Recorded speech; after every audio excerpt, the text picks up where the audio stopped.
خالد رضی اللہ عنہ جب دومت الجندل میں تھے تو مفتوحہ علاقوں کے لیے ایک خطرناک صورتحال پیدا ہو گئی۔ مدائن پر کسریٰ کی شکست اور زوال کی سیاہ کالی گھٹائیں چھائی ہوئی تھی۔ لوگوں پر خوف و ہراس طاری تھا۔ کسریٰ کی اس تلوار پر زنگ لگ چکا تھا جس کا خوف بڑی دور تک پہنچا ہوا تھا، مگر 2-4 سالار تھے جو اس ڈوبتی کشتی کو طوفان سے نکال لے جانے کی کوششوں میں مصروف تھے۔ ان حالات میں ایک کوڑا مدائن داخل ہوا اور بہیمن جزاویہ تک پہنچا۔ اب اور کیا بری خبر رہ گئی تھی جو تو لایا ہے؟ بہیمن جزاویہ نے پوچھا۔ کہاں سے آیا ہے تو؟ کیا مسلمانوں کا لشکر مدائن کی طرف آ رہا ہے؟ اس آدمی نے کہا۔ مسلمانوں کا لشکر چلا گیا ہے؟ چلا گیا ہے؟ بہیمن جزاویہ نے طنزیہ لہجے میں پوچھا۔ تو ان لشکریوں میں سے معلوم ہوتا ہے جنہیں مسلمانوں کی دہشت نے پاگل پن تک پہنچا دیا ہے۔ کیا تو نہیں جانتا تیرے جرم کی سزا موت ہے؟ یہ آدمی گھوڑے سے اتر چکا تھا۔ اس کی اطلاع پر بہیمن جزاویہ باہر آ گیا تھا۔ اس نے اس آدمی کو اندر لے جا کر عزت سے بٹھانے کے قابل نہیں سمجھا تھا۔ سزائے موت کا نام سنتے ہی اس آدمی نے گھوڑے کی بھاگ چھوڑ دی اور تیزی سے آگے ہو کر سالار بہیمن جزاویہ کے قدموں میں بیٹھ گیا۔ میں عین التمر سے آیا ہوں، اس نے گھبرائی ہوئی ملتجی آواز میں کہا۔ بے شک میں شکست کھانے والوں میں سے ہوں، لیکن میں ان میں سے بھی ہوں جو شکست کو فتح میں بدلنا چاہتے ہیں۔ پہلے وہ بات سن لے جو میں بتانے آیا ہوں، پھر میرا سر کاٹ دینا، لیکن میری بات کو ٹالو گے تو یہ نہ بھولنا کہ تم میں سے کسی کا بھی سر مسلمانوں کے ہاتھوں سلامت نہیں رہے گا۔ بول، جلدی بول، بہیمن جزاویہ نے کہا۔ کیا بات ہے جو مجھے اتنی دور سے سنانے آیا ہے؟ بہیمن جزاویہ کی ایک بیٹی جو جوان تھی ایک آدمی کو اپنے باپ کے قدموں میں بیٹھا دیکھ کر قریب آ گئی۔ وہ دیکھ رہی تھی کہ جب سے اس کا باپ شکست کھا کر آیا ہے وہ غصے سے بھرا رہتا ہے اور سزائے موت کے سوا اور کوئی بات نہیں کرتا۔ لڑکی تماشا دیکھنے آئی تھی کہ اس کا باپ آج ایک اور سپاہی کو جلاد کے حوالے کرے گا۔ خالد عراق چلا گیا ہے، عین التمر سے آئے ہوئے آدمی نے کہا۔ میں خود نہیں آیا، مجھے شمشیر بن قیس نے بھیجا ہے، آپ اسے جانتے ہوں گے۔ مسلمانوں کے سالار خالد رضی اللہ عنہ نے عین التمر پر قبضہ کر کے وہیں کے سرکردہ افراد کو اعمال مقرر کر دیے ہیں۔ اس کا اور باقی سب حملہ آور مسلمانوں کا سلوک مقامی لوگوں کے ساتھ اتنا اچھا ہے کہ سب ان کے وفادار ہو گئے ہیں، لیکن کچھ لوگ ایسے ہیں جو اس موقع کی تلاش میں ہیں کہ مسلمانوں کو نقصان پہنچائے۔ میں خود دیکھ رہا تھا کہ مسلمانوں کی فوج اچانک عین التمر سے نکل گئی۔ زرتشت کی قسم، بہیمن جزاویہ نے کہا۔ خالد ان شکاریوں میں سے نہیں جو پنجوں میں آئے ہوئے شکار کو چھوڑ کر بھاگ جاتے ہیں۔ کیا اس کی ساری فوج ہمارے علاقے سے نکل گئی ہے؟ میں پوری خبر لایا ہوں سالار، اس آدمی نے کہا۔ عین التمر، ہیرا اور دوسرے شہروں میں جن پر مسلمانوں کا قبضہ ہے مسلمانوں کی بہت تھوڑی فوج رہ گئی ہے اور ایک سالار ہے۔ معلوم ہوا ہے کہ مسلمانوں کا بڑا لشکر دومت الجندل چلا گیا ہے جہاں ان کی کسی کے ساتھ لڑائی ہو رہی ہے۔ شمشیر بن قیس نے مجھے آپ کے پاس اس پیغام کے ساتھ بھیجا ہے کہ یہ وقت پھر نہیں آئے گا، اس وقت اپنے مفتوحہ علاقے مسلمانوں سے چھڑائے جا سکتے ہیں۔ کچھ اور سوال و جواب کے بعد بہیمن جزاویہ کو یقین ہو گیا کہ یہ آدمی غلط خبر نہیں لایا۔ بہیمن کو معلوم تھا کہ دومت الجندل کتنی دور ہے اور وہاں تک پہنچنے اور واپس آنے میں کتنا وقت لگتا ہے۔ تم واپس چلے جاؤ، بہیمن جزاویہ نے اس آدمی سے کہا، اور شمشیر بن قیس سے کہنا کہ اتنا بڑا انعام تمہارے نام لکھ دیا گیا ہے جسے تم تصور میں نہیں لا سکتے۔ ایک آدمی تمہارے پاس تاجر کے روپ میں آئے گا، اس کے ساتھ تمہاری بات ہوگی، وہ تمہارا سائل ہوگا۔ ہم بہت جلد حملے کے لیے آ رہے ہیں، اندر سے دروازے کھولنا تمہارا کام ہوگا۔ کیا ہو گیا ہے محترم باپ؟ بہیمن کی بیٹی نے عین التمر کے سوار کے جانے کے بعد بہیمن سے پوچھا۔ مسلمان کہاں چلے گئے ہیں؟ وہ میری پیاری بیٹی، بہیمن نے بیٹی کو پھرتے مسرت سے گلے لگایا اور پرجوش اور پرعزم آواز میں بولا۔ مسلمان وہیں چلے گئے ہیں جہاں سے آئے تھے۔ میں نے کہا تھا کہ وہ مدائن تک پہنچنے کی جرات نہیں کریں گے۔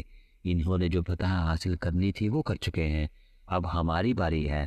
اب میں اپنی بیٹی کو مسلمانوں کی لاشیں دکھاؤں گا۔ کب؟ بیٹی نے بچوں کے اشتیاق سے پوچھا۔ مجھے خالد کی لاش دیکھنی ہے۔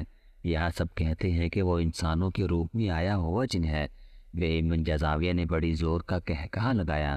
بہیمن جزاویہ کا یہ فاتحانہ اور طنزیہ کہکہا پہلے کسریٰ کے محلات میں پہنچا، وہاں سے سالاروں تک گیا، پھر مدائن کی ہزیمت خوردہ فوج نے سنا اور پھر یہ احکام اور ہدایت کی صورت اختیار کر گیا۔ مہیمن جزاویہ کی بیٹی نے اپنی تمام سہیلی اور شاہی محل کی عورتوں کو اور جس کے ساتھ بھی اس نے بات کی یہ الفاظ کہے، میں تمہیں خالد کی لاش دکھاؤں گی۔ خالد کی لاش؟ تقریباً ہر لڑکی اور ہر عورت کا رد عمل یہی تھا۔ کہتے ہیں خالد کو کوئی نہیں مار سکتا، وہ انسان نہیں، اسے دیکھ کر فوجی بھاگ جاتی ہیں۔ شاہی استبل میں جہاں شاہی خاندان اور سالاروں کے گھوڑے ہوتے تھے، گہما گہمی بڑھ گئی تھی۔ سائنسوں کو حکم ملا تھا کہ گھوڑوں میں ذرا سا بھی نقص یا کمزوری دیکھیں تو اسے ٹھیک کرے یا اسے الگ کر دے۔ فہیمت جزاویہ کی بیٹی اس طرح ہر طرف بدکتی پھر رہی تھی جس طرح عید کا چاند دیکھ کر نئے کپڑوں کی خوشی میں ناچتے کودتے ہیں۔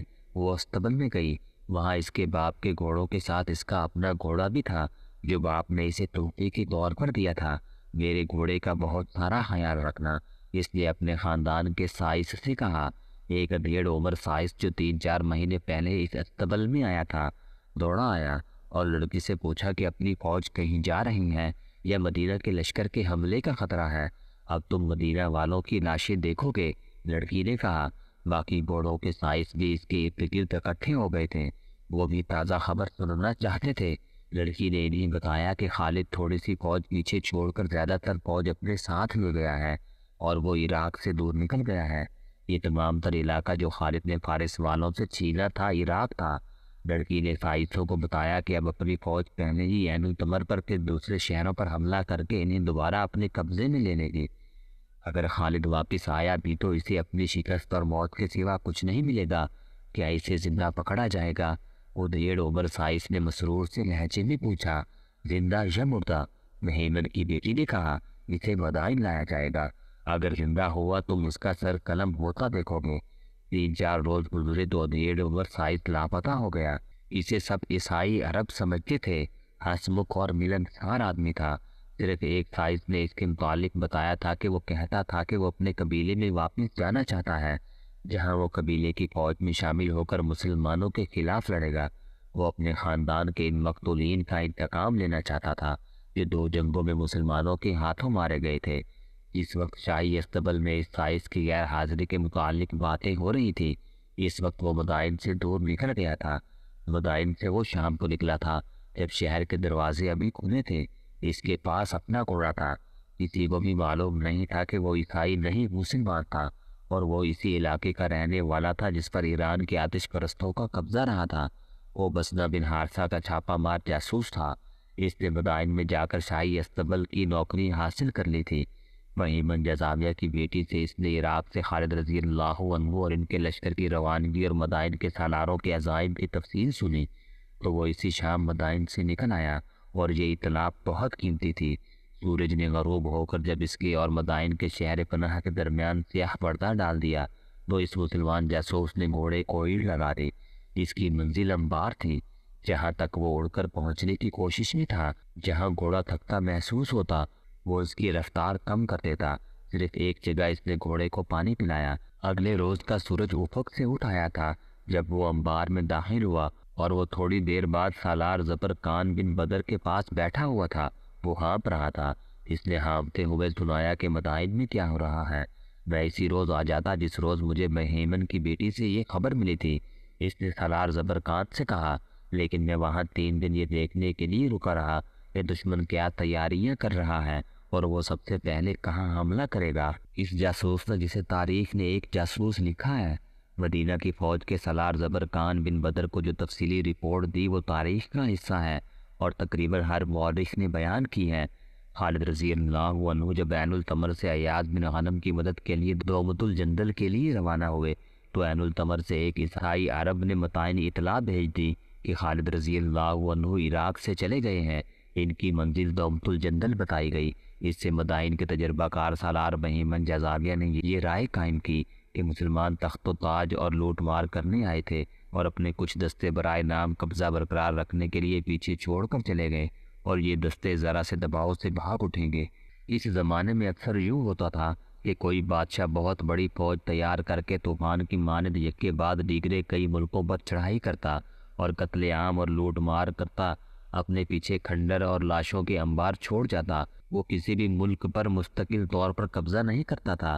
مدائن کے محل میں خالد رضی اللہ عنہ کے کوچ کے متعلق یہی رائے قائم کی گئی لیکن خالد رضی اللہ عنہ نے عراق میں فارس کے جو مقبوضہ شہر اور بڑے قلعے فتح کیے تھے وہاں وہ ایک ایک سالار اور کچھ دستے چھوڑ گئے تھے۔ یہ صورتحال کسریٰ کے سالاروں کو کچھ پریشان کر رہی تھی۔ فوج کو مدائن سے نکالو اور حملے پہ حملے کرو۔ کسریٰ کے دربار سے حکم جاری ہوا۔ ہم تیار ہیں، شیرزاد نے کہا جو حاکم سابات تھا۔ ہم بالکل تیار ہیں، مہرہ بن بہرام نے کہا جو عین التمر کا بگوڑا تھا، مگر لشکر تیار نہیں۔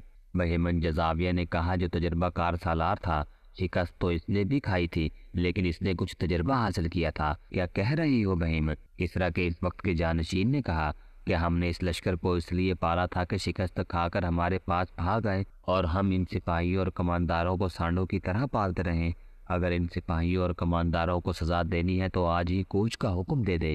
بہیمن جزاویہ نے کہا اپنے لشکر کی حالت مجھ سے سنے۔ اس نے اپنے لشکر کی جو کیفیت بیان کی وہ مورخوں اور بعد کے جنگی مبصروں کے الفاظ میں یوں تھی: فارس کی اس جنگی طاقت کے پرانے اور تجربہ کار سپاہیوں کی بیشتر نفری مسلمانوں کے ہاتھوں 4-5 جنگوں میں ماری جا چکی تھی یا جسمانی لحاظ سے معذور بلکہ اپاہج ہو گئی تھی۔ خاصی تعداد جنگی قیدی تھی اور لشکر کے جو سپاہی اور ان کے کماندار بچ گئے تھے وہ ذہنی معذور نظر آتے تھے۔ 3 الفاظ مدینہ، خالد بن ولید اور مسلمان ان کے لیے خوف کا باعث بن گئے تھے۔ وہ فوری طور پر میدان جنگ میں جانے اور لڑنے کے قابل نہیں رہے تھے۔ ان کا جوش اور جذبہ بری طرح مجروح ہوا تھا۔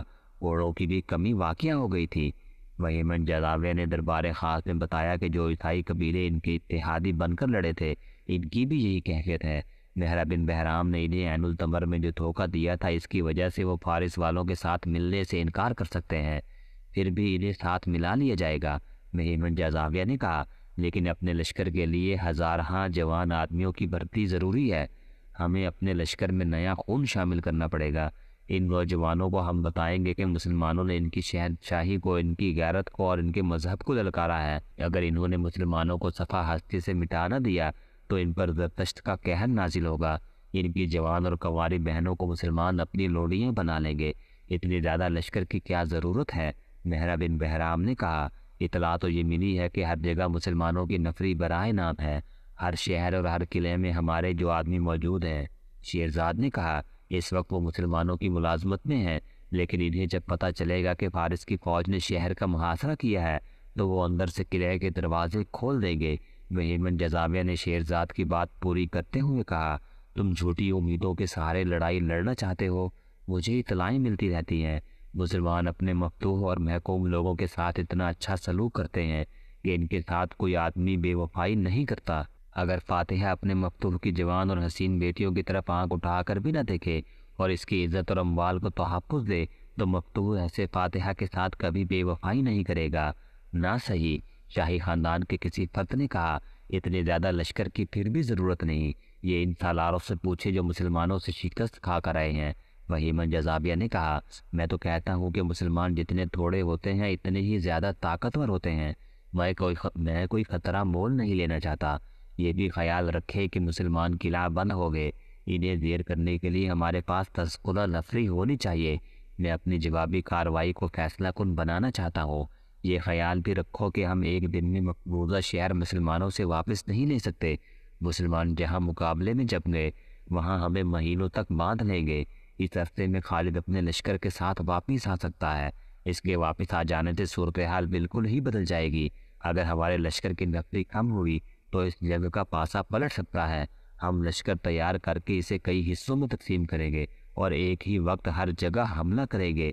کیا خالد کے خاتمے کا کوئی انتظام نہیں ہو سکتا؟ اس طرح کے جانشین نے پوچھا۔ یہ انتظام بھی میرے پیشی نظر ہے، بہیمن جزاویہ نے کہا۔ دیکھ بھال کے لیے میں تیز رفتار گھڑ سوار ہر طرف پھیلا دوں گا۔ خالد جدھر سے بھی آئے گا مجھے اطلاع مل جائے گی، میں اسے عراق سے دور روک لوں گا۔